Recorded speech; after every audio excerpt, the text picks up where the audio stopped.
சட்டமன்ற தேர்தலுக்கான டேட்டை நேற்று தேர்தல் ஆணையம் அனௌன்ஸ் பண்ணியிருந்தாங்க. இந்த சமயத்துல தான் பாமக நிறுவனரான ராமதாஸ் அவர்கள் யார் கூட கூட்டணி வைக்க போற அப்படின்னு சொல்லிட்டு இன்னைக்கு அனௌன்ஸ் பண்றதா சொல்லியிருந்தாரு.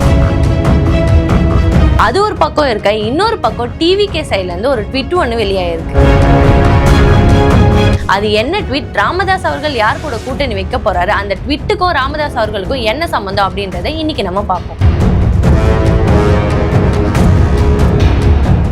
அரசியல் அன்கட் நேயர்களுக்கு வணக்கம். தமிழ்நாடு, புதுச்சேரி, அசாம், கேரளா, மேற்கு வங்காளம் ஆகிய மாவட்டங்கள்ல சட்டமன்ற தேர்தல் நடக்க இருக்கு. பிரச்சாரம், தொகுதி பங்கீடு, வாக்குறுதின்னு சொல்லிட்டு தேர்தல் காலமும் சூடு பிடிச்சிருக்கு. இந்த நிலையில தான் நிறைய கட்சிகள் தன்னோட கூட்டணியையும் உறுதி செஞ்சுட்டு வராங்க. இதெல்லாம் ஒரு பக்கம் இருக்க, பாமக நிறுவனரான ராமதாஸ் அவர்கள் தன்னோட கூட்டணி யாரோட அப்படின்னு சொல்லிட்டு இன்னைக்கு சொல்றதா ஒரு தகவல் வெளியாயிருக்கு. தமிழ்நாட்டுல வர ஏப்ரல் 23 சட்டமன்ற தேர்தல் நடக்க இருக்கு.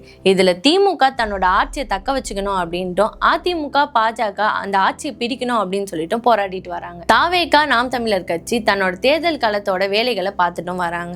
இதெல்லாம் ஒரு பக்கம் இருக்க, பாமகவை சேர்ந்த அன்புமணி அவர்களுக்கும் ராமதாஸ் அவர்களுக்கும் ஒரு பனி போரை நிகழ்ந்துட்டு வருது. பாமகவோட தலைவரான அன்புமணி அவர்கள் என்டிஏவோட கூட்டணி வச்சுக்கிட்டாரு. ஆனா பாமகவோட நிறுவனரான ராமதாஸ் அவர்கள் தன்னோட கூட்டணியை இது வரைக்குமே சொல்லாம தான் இருக்காரு. ராமதாஸ் அவர்கள் அன்புமணி அவர்கள் மீது குற்றச்சாட்டை அடிக்கிட்டே போறாரு. மாம்பழம் சின்னம் தனக்கு தான் அப்படின்னு சொல்லிட்டோம், அந்த கட்சியும் தன்னோடது தான் அப்படின்னு சொல்லிட்டு ராமதாஸ் அவர்கள் இது வரைக்குமே சொல்லிட்டு தான் வராரு. ஆனா அன்புமணி அவர்கள் என்ன சொல்றாரு அப்படின்னா, இந்த குழப்பத்துக்கெல்லாம் காரணம் திமுக தான் அப்படின்னு சொல்லிட்டு வராரு. அதே சமயம் அதிமுக சைட்ல இருந்து அன்புமணி அவர்களுக்கோ ராமதாஸ் அவர்களுக்கோ இருக்க பிரச்சனையை தீர்த்து வைக்கணும் அப்படின்னு சொல்லிட்டு நிறைய முயற்சி எடுத்தாங்க. ஆனா அந்த முயற்சி எல்லாமே தோல்வியில தான் முடிஞ்சுது.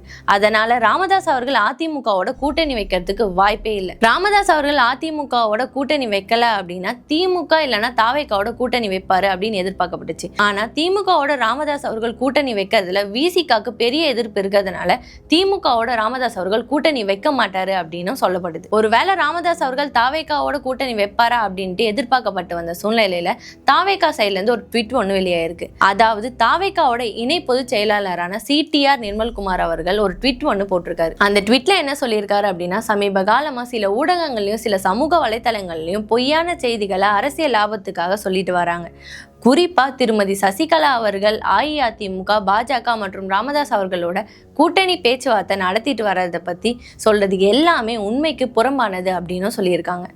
அது மட்டும் இல்லாம எந்தவித கட்சியோடையும், எந்த ஒரு கட்சி தலைவரோடையும், எந்த ஒரு மாவட்டத்திலையும் கூட்டணிக்கான பேச்சுவார்த்தையை இது வரைக்குமே நடத்தல அப்படின்னு சொல்லியிருக்காரு. இது மாதிரியான பொய்யான செய்திகளை பரப்புற யுக்தியை காங்கிரஸ் மற்றும் ஒரு சில கட்சிகளோட சம்பந்தப்படுத்தி ஏற்கனவே கடந்த காலங்கள்ல பேசியிருக்காங்க.